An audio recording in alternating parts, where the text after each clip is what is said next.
ரஜினிக்கு ஸ்ரீதேவி அம்மாவாக நடித்த படம் தெரியுமா? ஸ்ரீதேவிக்கு 13 வயசு, சூப்பர் ஸ்டாருக்கு 31 வயசு. நடிகை ஸ்ரீதேவி தென்னிந்தியாவிலிருந்து பேன் இந்தியா அளவுக்கு வளர்ந்து கொடிய பறக்கவிட்ட நடிகைகள்ல ஒருவர்.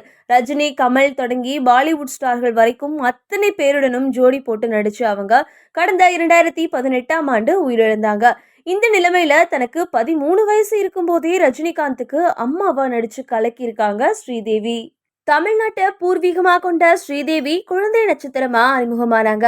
எம்ஜிஆர் உள்ளிட்ட பல நடிகர்களோட நடிச்சு அவங்க ஒரு கட்டத்துல ஹீரோயினா மாறினாங்க.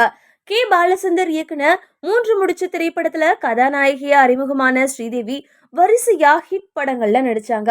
16 வயது நிலை, ஜானி, குரு அப்படின்னு வரிசையா ஹிட் படங்கள்ல நடிச்சு தனக்குன்னு தனி இடத்தை பிடிச்சாங்க ஸ்ரீதேவி. தமிழ்ல எப்படி பிஸியா இருந்தாங்களோ அதே மாதிரி தெலுங்கு உள்ளிட்ட பிற தென்னிந்திய மொழிகள்லையும் தனக்கான மார்க்கெட்டை உயர்த்தினாங்க. அப்படிப்பட்ட நிலைமையில தான் பாலிவுட்டுக்கு என்ட்ரி கொடுத்தாங்க. அங்கேயும் தன்னோட திறமையை காண்பித்து டாப் ஹீரோயின்கள்ல ஒருவரா மாறினாங்க.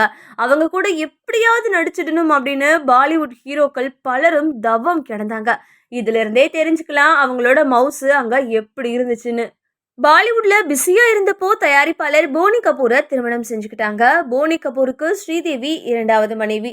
இருந்தாலும் அவங்களோட திருமண வாழ்க்கை எந்த சண்டை சச்சரவும் இல்லாம சுமூகமாவே போச்சு.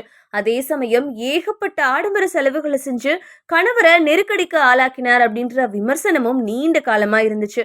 சூழல் இப்படி இருக்க கடந்த 2018ஆம் ஆண்டு உடல்நல குறைவால உயிரிழந்தாங்க. இந்த நிலைமையில தன்னோட 13 வயசுலயே ரஜினிக்கு ஸ்ரீதேவி அம்மாவா நடிச்சதை பத்தி பார்க்கலாம். அதாவது அவர் ஹீரோயினா அறிமுகமான படம் 3 முடிச்சு. அந்த படத்தை பாலச்சந்தர் இயக்கியிருந்தாரு. தெலுங்கு படத்தோட ரீமேக்கா உருவானாலும் அப்படியே ரீமேக் பண்ணல பாலச்சந்தர். அதுல புதுமையா பல விஷயங்களை சேர்த்திருந்தாரு.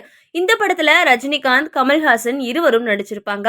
இந்த படத்துல கமல்ஹாசனும் ஸ்ரீதேவியும் காதலிப்பாங்க. அதே சமயம் ஸ்ரீதேவி மேல ரஜினிக்கும் ஒரு கண் இருக்கும். ஒரு படகுல 3 பேரும் சேர்ந்து போயிட்டு இருக்கும் போது ஆத்துல கமல் விழுந்து விட நீச்சல் தெரிந்த ரஜினி காப்பாற்ற மறுத்து விடுவார். இதனால கமல் உயிரிழந்து விடுவார். அவர் உயிரிழந்ததை ஒரு வாய்ப்பா கருதி ஸ்ரீதேவியை எப்படியாவது அணைஞ்சிடலாம் அப்படின்னு நினைப்பாரு ரஜினி. கமலோட இறப்பை அடுத்து தன்னை திருமணம் செஞ்சுக்கும்படி ரஜினி வற்புறுத்த அதை ஸ்ரீதேவி மறுத்துருவாங்க. ஒரு கட்டத்துல ரஜினி கிட்ட இருந்து தப்பிக்க என்ன செய்யலாம் அப்படின்னு யோசிக்க ரஜினியோட தந்தை விஸ்வநாதன் கொடுத்த 2வது திருமணம் பற்றிய செய்தியை தெரிந்துகிட்டு விஸ்வநாதனை திருமணம் செஞ்சுக்குவாங்க ஸ்ரீதேவி.